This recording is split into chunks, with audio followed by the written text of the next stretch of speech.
Today I will show you a Chinese technology, a multi-cylinder baler. Hello everyone, as you know, China's technology has boomed recently, swarming many new technologies and applications. The machine in front of you, used for scrap steel recycling and processing, is one of them. The multi-cylinder baler developed by ZONKIN equipment has transformed the single-cylinder structure of the traditional balers into the multi-cylinder one.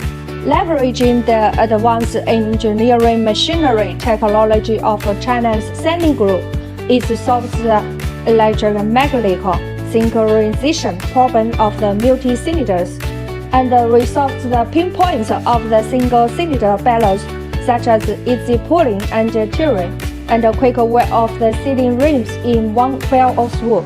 It is more durable, and its production capacity and efficiency have also been improved. ZONKIN Equipment, a top brand of the scrap steel equipment from China,